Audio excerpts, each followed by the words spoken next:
Que fait cette petite près de mon tableau de maître? Ôtez-moi ces mains sales de là, sur le champ. La voix acérée de Monique Lefebvre lacéra l'atmosphère distinguée de la galerie du château de la Rivière.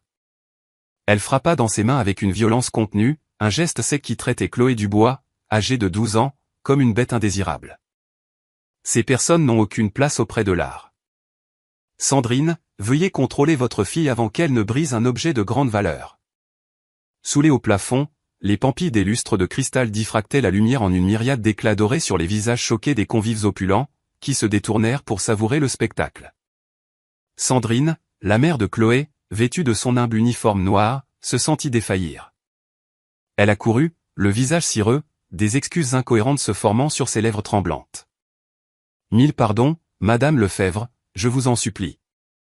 Chloé, éloigne-toi immédiatement. » Pourtant, Chloé resta figée, comme si ses pieds avaient pris racine dans le marbre froid.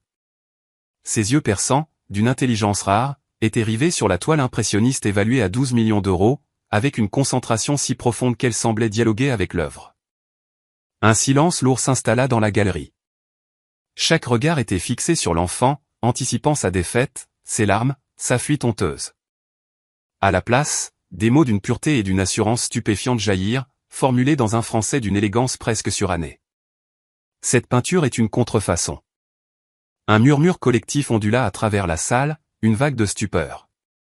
Cet enfant, à peine réprimandé pour sa simple présence, venait non seulement de s'exprimer avec une éloquence déconcertante, mais aussi de porter un jugement fatal sur leur plus belle pièce. Comment la fille d'une employée de maison, du haut de ses 12 ans, pouvait-elle percevoir ce qui avait échappé à des légions d'experts? Le docteur Geneviève Mercier traversa la foule pétrifiée, le son de ses talons résonnant comme un métronome autoritaire sur le sol lustré. Propriétaire du domaine et sommité dans le monde de l'art, elle était habituée au débat sur l'authenticité. Mais jamais de la part d'une enfant, et avec une telle certitude. « Pardonnez-moi, jeune fille, dit le docteur. Mercier en français, se penchant jusqu'à croiser le regard de Chloé. Pourriez-vous répéter ce que vous venez de dire? La voix de Chloé était basse, mais empreinte d'une conviction inébranlable. Le coup de pinceau, dans l'angle inférieur droit. Il est discordant avec la méthode de Monet en 1894. L'analyse chimique de la peinture indiquerait la présence de liants synthétiques, développés seulement à partir des années 1950. La foule retint son souffle une seconde fois. Cette fillette de 12 ans ne maniait pas seulement un français de salon, elle employait un jargon technique que bien des universitaires peineraient à maîtriser. Le visage de Monique Lefebvre devint écarlate. C'est grotesque. Que peut bien savoir la progéniture d'une domestique sur l'impressionnisme français? Le docteur Mercier leva une main pour calmer son ami, son attention entièrement captivée par le visage impassible de Chloé. Poursuivez, je vous en prie. En anglais, cette fois. L'emplacement de la signature est aussi une anomalie, enchaîna Chloé, sa transition linguistique d'une fluidité parfaite. Monet a posé sa signature sur la série des nymphéas dans le coin inférieur gauche. Ici, elle se trouve à droite, et la préparation de la toile. Elle marqua une pause, jetant un œil furtif à sa mère, qui semblait au bord de l'évanouissement. L'enduit révèle une application mécanique, et non la préparation manuelle d'une toile d'artiste de 1894. La tasse de thé du docteur. Mercier resta suspendu en l'air. Ce n'étaient pas des intuitions d'enfant. La jeune fille articulait avec une précision clinique les doutes qu'elle-même entretenait secrètement depuis plusieurs semaines.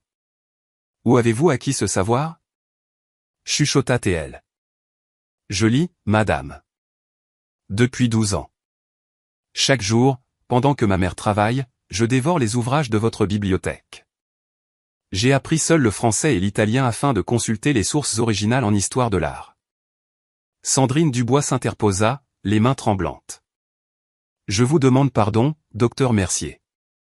Chloé a toujours été une enfant curieuse, mais je n'aurais jamais cru qu'elle oserait. » Le docteur Mercier se redressa lentement, l'esprit en ébullition.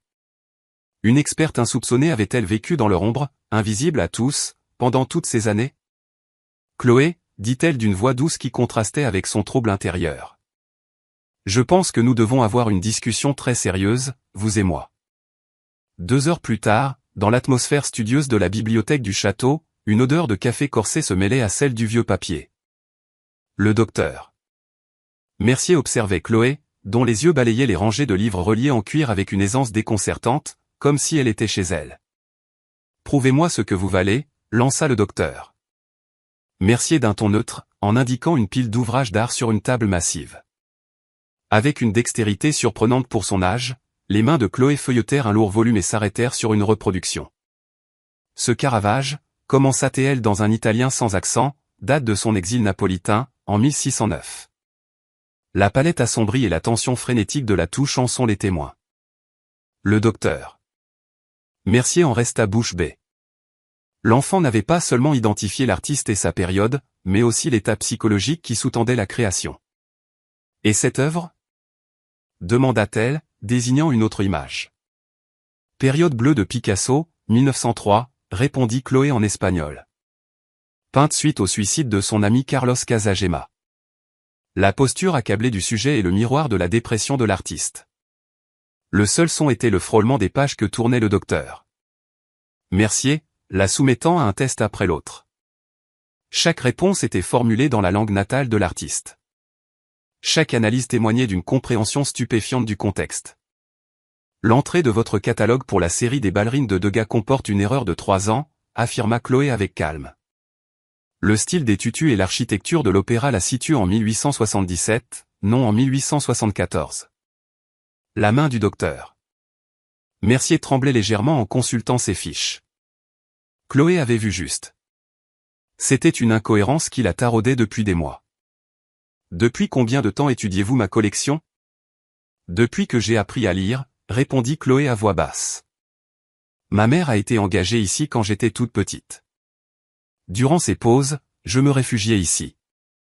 Ces livres sont devenus mes professeurs. Elle désigna son vieux téléphone portable. J'ai appris les langues avec des applications gratuites. D'abord le français, la langue de l'histoire de l'art. Puis l'italien pour la Renaissance, l'espagnol pour Goya, l'allemand pour les catalogues de musées. Le docteur. Mercier était fasciné par la musicalité de la voix de Chloé, qui s'adaptait à chaque langue avec une prononciation irréprochable. J'ai relevé d'autres problèmes d'authenticité dans vos acquisitions récentes, poursuivit Chloé, presque dans un souffle.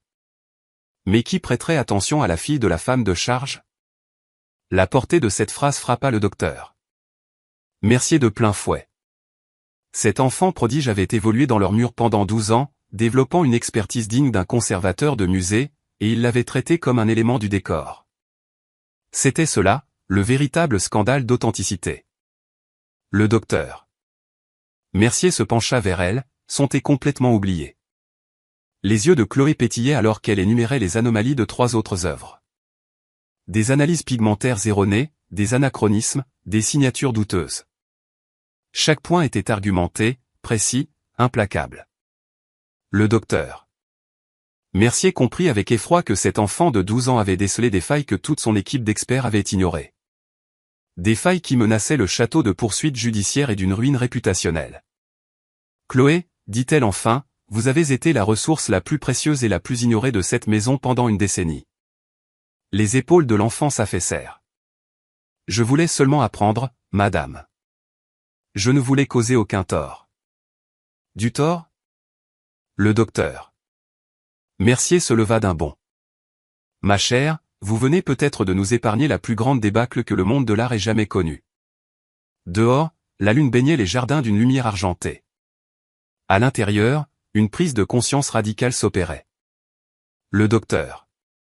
Mercier se retourna vers cet enfant remarquable. Chloé, une dernière question cruciale.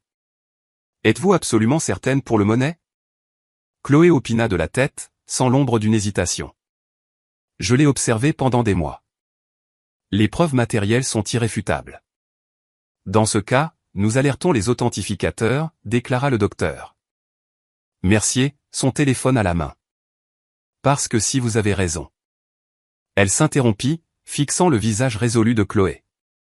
Si vous avez raison, nous sommes peut-être sur la piste de quelque chose de bien plus vaste qu'un simple faux. L'histoire de Chloé prenait racine dans les dépendances du château de la Rivière, où sa mère, Sandrine, officiait comme gouvernante depuis 15 ans. Maman a été embauchée alors qu'elle m'attendait, raconta Chloé. Les Mercier nous ont permis de loger ici. Le docteur. Mercier servit une nouvelle tasse de thé. J'ai grandi entre deux mondes, continua Chloé. En haut, les chefs d'œuvre. En bas, les meubles récupérés. J'ai appris à me faire oublier.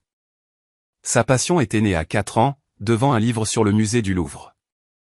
Je voulais déchiffrer les légendes sous les images.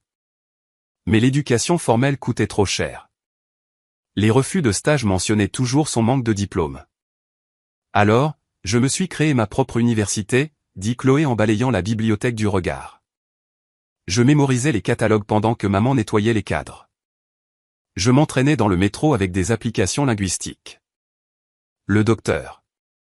Mercier écoutait, fasciné, le récit de ses années d'apprentissage clandestin. Maman disait, ils peuvent te fermer des portes, mais pas vider ta tête. La blessure était là, à fleur de peau. Des années à être jugé sur son origine sociale plutôt que sur son intellect. L'an dernier, maman a pris un travail de nuit au musée d'Orsay, dit Chloé, pour que je puisse voir les œuvres de près, même après la fermeture. Le docteur. Mercier sentit une boule se former dans sa gorge. Votre moteur, demanda-t-elle, qu'est-ce qui vous a fait tenir? Le regard de Chloé s'intensifia. Prouver que la connaissance n'a ni code vestimentaire, ni prérequis économique. Le lendemain, au laboratoire de conservation du château, le docteur. Mercier dit à Chloé, examinez cette toile comme si c'était une scène de crime. La main de Chloé était d'une précision chirurgicale. Sous la lumière crue, les défauts du tableau sautaient aux yeux. La touche hésitante, ici, murmura Chloé. Et ce pigment, le blanc de titane, est anachronique de plus de 20 ans. Après 2 heures, Chloé avait rédigé un rapport digne d'un expert chevronné. Sa conclusion était sans équivoque, une contrefaçon magistrale. Le docteur. Mercier joua l'avocat du diable. Et si c'était une restauration? Impossible, rétorqua Chloé. Les liants modernes sont intégrés à la couche picturale initiale. L'emplacement de la signature? Chloé afficha sur son téléphone une base de données qu'elle avait elle-même constituée. Sur 47 nymphéas authentifiés, aucun n'est signé à cet endroit. Chaque objection était balayée par des preuves factuelles. Le docteur. Mercier frissonna. Chloé, mesurez-vous la portée de vos accusations? L'assurance de Chloé vacilla un instant. Je ne veux pas causer d'ennui. Non, coupa fermement le docteur. Mercier. Vous nous avez peut-être sauvés d'un cataclysme. Elle composa un numéro. J'appelle l'équipe du musée d'Orsay. Et s'ils refusent de me croire? Alors ils commettront la même erreur que nous tous. Le téléphone sonna. Docteur. Roussel? Geneviève Mercier. J'ai besoin de votre équipe. D'urgence. Nous avons une affaire de fraude internationale. Et notre experte principale est déjà sur les lieux. Le docteur. Bernadette Roussel et son équipe arrivèrent le lendemain, bardés d'équipements de pointe. Où est cet expert? Demanda le docteur. Roussel, sceptique. Le docteur. Mercier désigna Chloé. Le regard du docteur. Roussel se glaça. Une enfant? Quelles sont ses qualifications? C'est très irrégulier, ajouta son collègue, Stéphane Garnier. Chloé sentit le mur du mépris se dresser devant elle. Mais la voix de sa mère résonna, montre-leur ce que tu as dans la tête. Le docteur. Mercier tint bon. Ces observations sont techniquement fondées et méritent d'être examinées. Sans formation, sans diplôme? C'est absurde, protesta le docteur. Roussel. Alors, Chloé prit la parole. En italien, elle détailla les anomalies techniques. Puis en français, elle disséqua les méthodes impressionnistes. Puis en allemand, elle cita des protocoles de musées européens. Le silence se fit. Où avez-vous appris tout ça? Balbutia Garnier.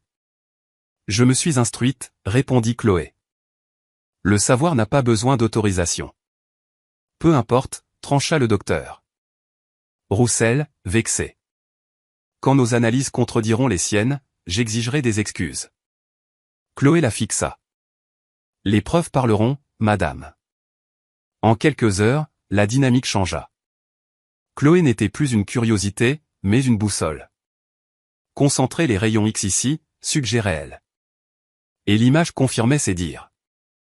Elle traduisait des documents techniques que l'équipe ne pouvait déchiffrer. Cette inscription est en flamand, dit-elle à Garnier en examinant une signature. Le faussaire s'est trompé de convention. Garnier vérifia.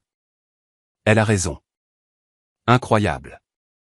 À chaque test, les conclusions de Chloé étaient validées. En 20 ans de carrière, admit le docteur.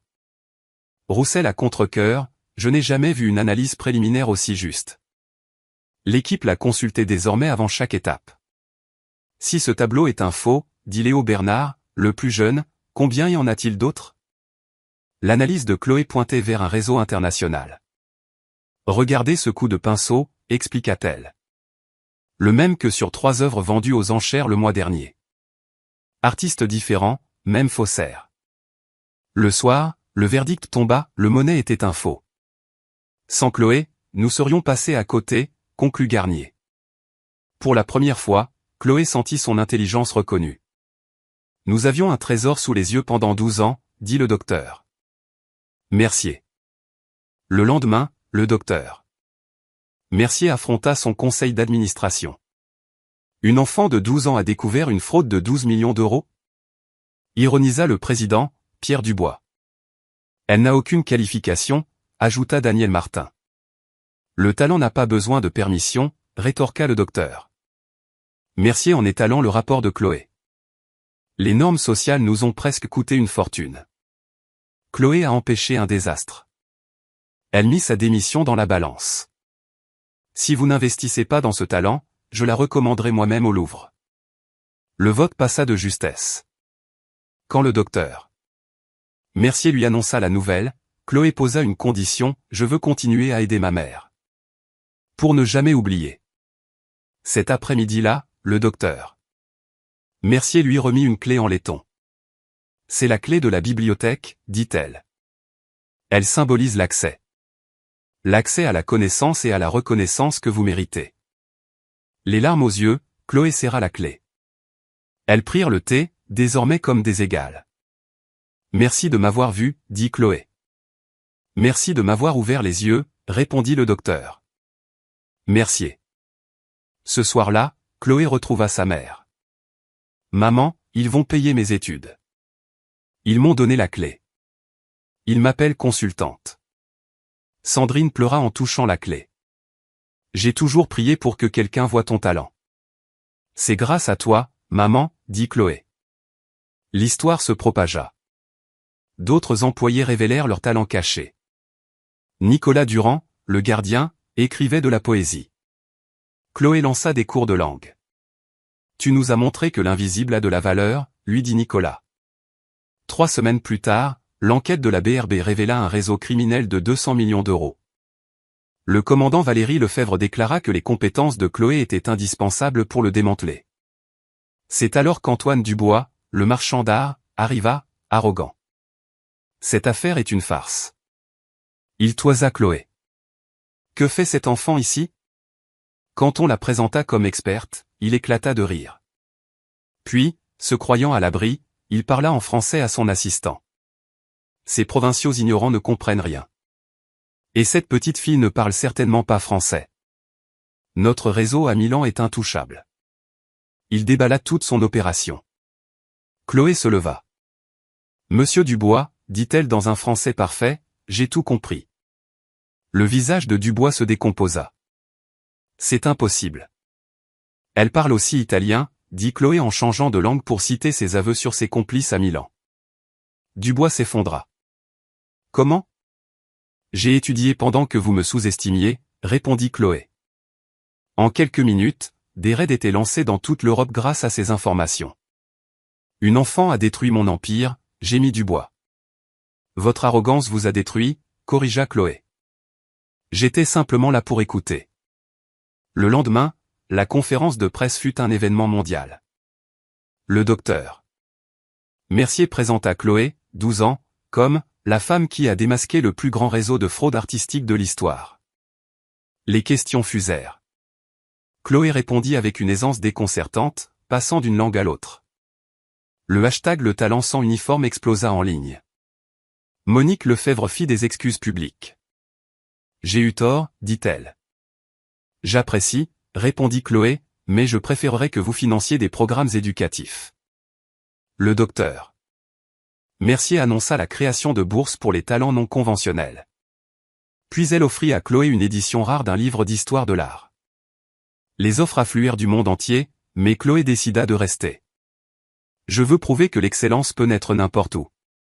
Les caméras se tournèrent vers sa mère, Sandrine, en larmes au premier rang. C'est ma mère, dit Chloé. C'est elle qui a rendu tout cela possible. La salle entière lui fit une ovation. 6 mois plus tard, la galerie avait changé. Chloé y donnait des visites guidées. Le réseau de faussaires était tombé. Chloé suivait des études supérieures tout en écrivant un livre. Les autres employés s'épanouissaient, leur talent enfin reconnu. Chloé encadrait des jeunes, leur enseignant sa leçon la plus précieuse. Dans un discours à l'ONU, elle demanda « Combien de génies laissons-nous dans l'ombre ?» Le soir, à son bureau, entouré de livres, Chloé regardait par la fenêtre. Son téléphone vibra. Un message d'un jeune prodige des maths, enfin reconnu. Puis un autre. L'effet d'entraînement continuait. Chloé sourit. Quelque part, une autre personne invisible venait d'être vue.